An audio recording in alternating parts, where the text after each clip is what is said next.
ازيكم حبايبي؟ عاملين ايه؟ دايما تكونوا بخير. النهارده هنعمل معاكم اطعام على روح ابي. هي رز ولحمه. وربنا يغفر له ويرحمه ويتقبل يا رب منا صالح الاعمال منا ومنكم. تعالوا بقى نشوف هنعمل ايه.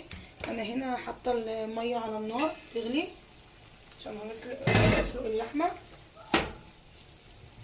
هي اللحمه دي ضاني مغسوله، طبعا مغسوله اللحمه، ما بننقعهاش، بنغسلها وهننزل بقى بيها كده على الميه، تكون لازم بتغلي.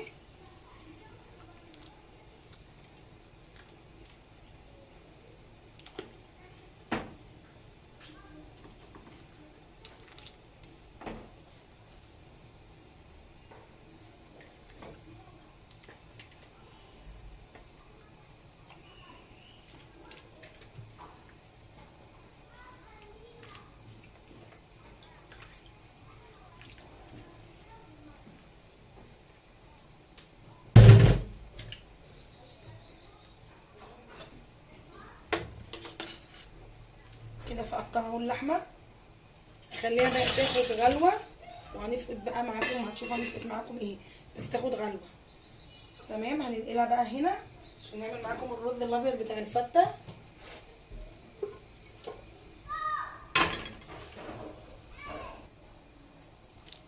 هننزل بالزيت، طبعا زيت نضيف، زيت ذره. هننزل بقطعه دهن من بتاع اللحمه الضاني، وهننزل بسمنه. السمنه دي بلدي والله، مش نباتي. طبعا اللي بيبقى طالع صدقات وطالع لله بيكون انضف حاجه.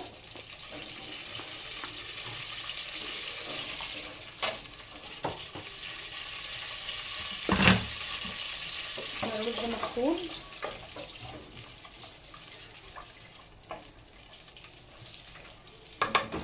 الفك ده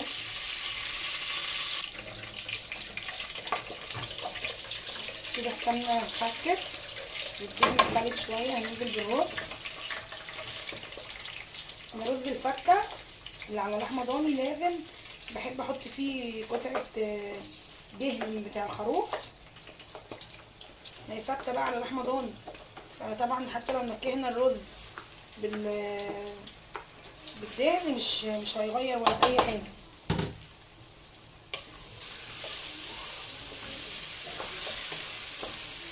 نشوحه كده، نحط الملح،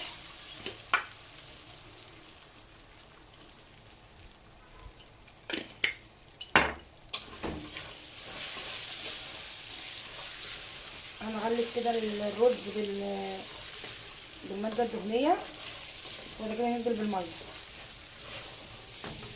وهنعمل معاكم حله كمان.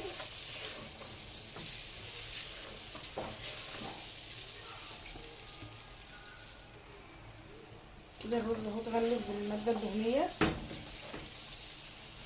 طبعا حطيت له ملحه. هننزل بقى عليه بالميه.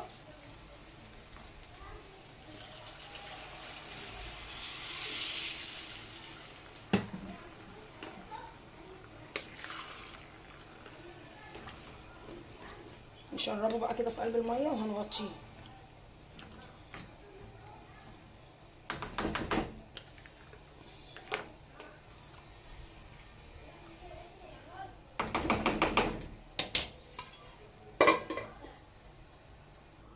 تعالوا بقى اللحمه كده غليت اهي،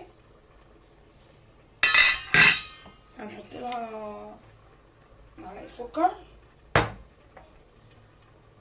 وفلفل اسمر، فلفل اسمر وكزبره. الملح طبعا مش دلوقتي، الملح طبعا مش دلوقتي. وهنجيب لها بقى فلفل حبهان،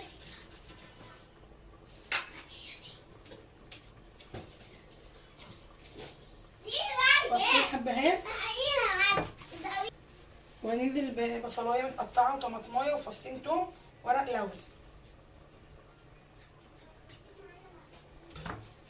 بس كده هنغطيها بقى وهنعمل بقى حلة الرز التانية. هنعمل بقى معاكم حلة الرز التانية. ننقل دي هنا كده على نعجة صغيرة، هي اتشربت تستوي في راحتها بقى.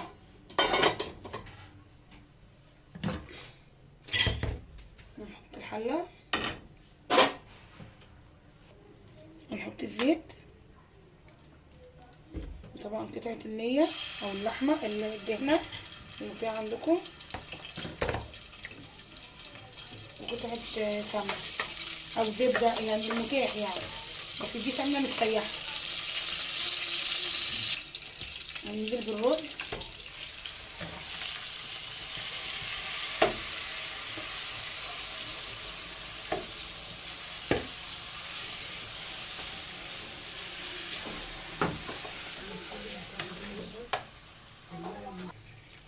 هنحط الملح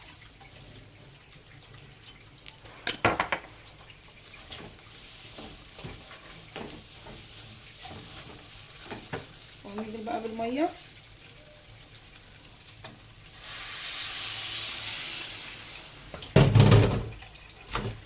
هنقلبه بقى طبعا وهنغطيها برضو يستوي. وهنعدي بقى معاكم انا هطلعه في علب، يعني انا الصدقه قسماها نص علب والباقي في عيش، لحمه في عيش كده، بس طبعا مش هعملها النهارده، هعملها يوم تاني ان شاء الله. كده الرز استوى. انا بحط عليه كيسه عشان البخار بتاعه يسوي من فوق. جربوه كده، كيس حراري، كيس لبن، افتحوه كده وحطوه. الرز من فوق بيكون مستوي جدا، يعني مستوي فبيبقى كويس. هنعبي بقى معاكم العلب.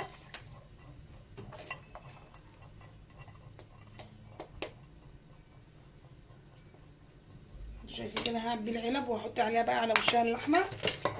والف هنا وشفا، وربنا يتقبلها صدقه ان شاء الله جاريه على روح والدي.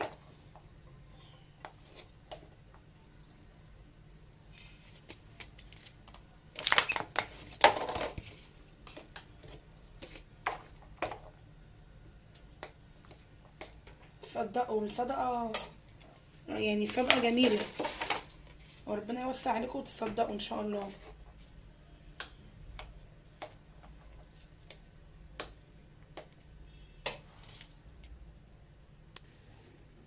هنحط بقى اللحمه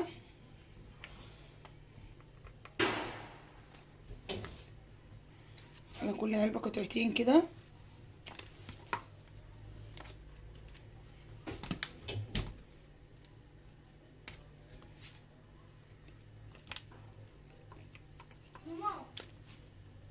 هنرش بقى كده عليها فلفل اسمر.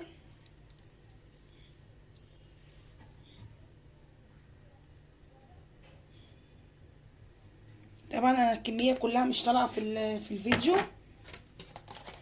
وهنغطي بقى كده.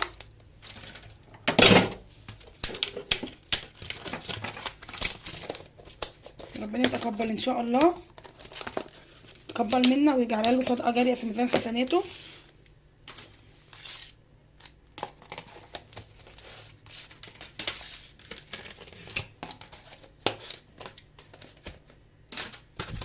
الصدقه دي المفروض تبقى افضل حاجه واحسن حاجه.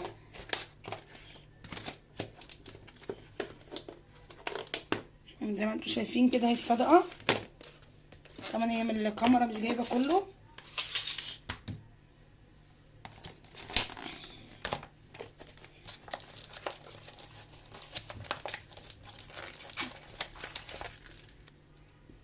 يا حبايبي ده كده جزء من الصدقه، وطبعا الجزء التاني قلت لكم هنطلعه في عيش، بس هعمله مره تانية على فيديو قادم، فهعمله معاكم برضو. وربنا يتقبل منا ومنكم صالح الاعمال، وربنا يرحمه ويغفر له ويجعلها له صدقه جاريه. واشوفكم على خير، والسلام عليكم ورحمه الله وبركاته.